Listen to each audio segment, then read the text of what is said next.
Montreal, Vancouver, it has to be a coast-to-coast organization and friend network. So that's what we're aiming to do for the next 2 years.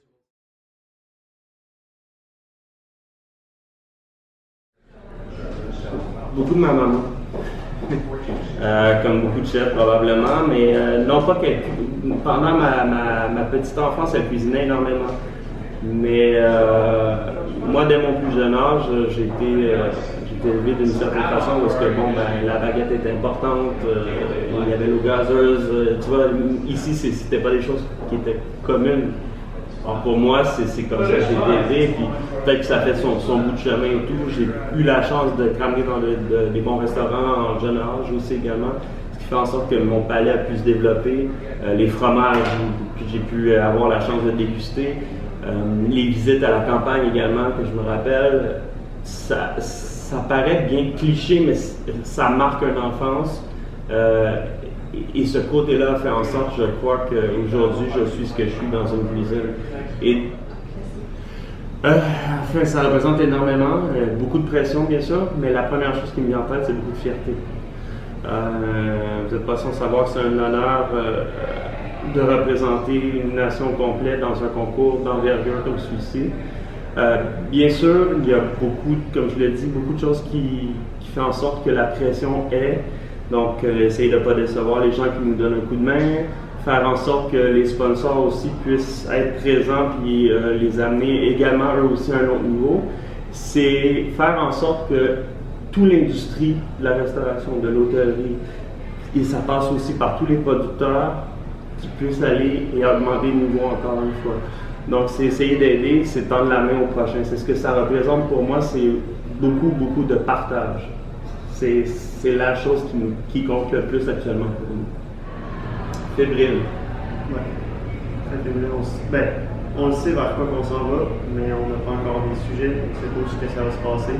C'est sûr qu'en ce moment, il y a une certaine fébrilité de qu'est-ce que ça va être. Moi, pour ma part, j'aime assister à une compétition antérieure, donc d'avoir toute la crowd là-bas qui va crier, la musique, très fébrile. Mais très hâte d'y aller. Beaucoup d'excitation. Ouais, d'impatience, de gratitude. Je pense que je suis dans un état d'esprit un peu comme celui-là, de gratitude. Après avoir lu certains passages, entre autres certaines citations de Rasmus Scofield qui a quand même remporté le bronze, l'argent et l'or au Bocuse d'Or, ce qui est un exploit en soi. Plusieurs reprises, je répète, c'est pas nécessairement la finalité. Oui, il a gagné, donc ça devient facile à dire, vous me direz. Mais quand même, un des adages qui tient à propager, c'est de profiter aussi de chacun des instants du parcours. Parce que c'est une fois dans une vie que ça se produit, théoriquement. Donc, je pense que je suis un peu dans cet état d'esprit-là, cette mouvance-là, si on veut. Gratitude, c'est la chose, je pense, qui décrirait mieux pour l'instant ce que je vis. Le pire ennemi reste moi-même. C'est le pire concurrent va rester moi-même. C'est ce à quoi j'ai à faire attention, c'est rester observer ce que les autres font sans pour autant trop admirer, sans pour autant en avoir peur, sans pour autant dénigrer. Je pense que ça me permet aussi de garder une tête froide, ça me permet de rester bien focus sur ce que j'ai à faire et d'éviter justement de faire des erreurs qui pourraient coûter cher. Il y en a quelques-uns, bien que son nom est fait à travers le monde, pour y avoir travaillé malgré tout pas suffisamment longtemps à mon goût, chez M. Ducasse. Je veux dire, ça reste quand même le Graal pour moi. C'est sûr, moi ça fait pas longtemps que je suis en cuisine, mais côté mentor en ce moment, j'admire beaucoup mon mentor qui est assis à ma gauche, le coach M. Gilles Herzog. C'est les deux personnes en ce moment qui agissent le plus dans ma vie professionnelle. Puis ça, en ce moment, c'est les deux que j'admire le plus. J'ai pas vu beaucoup de pays encore, j'ai pas vu beaucoup de restaurants. Donc en ce moment, pour moi, c'est vraiment les deux personnes à qui je confierais ma vie professionnelle demain matin. Tout le temps.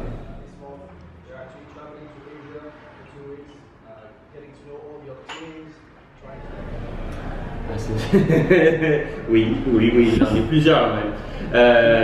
Mais je dirais que quelque chose qui a fait même ma signature à l'école, c'est l'œuf Meurette. Pour moi, tout est là. Le vin, l'œuf, le persil, la mouillette, tout y est. La vraie saveur de ce qui serait censé être, elle est là. Et ce qu'il retrouve, et il n'y a pas photo, je veux dire, ça goûte ce que ça devrait goûter, ça goûte vrai.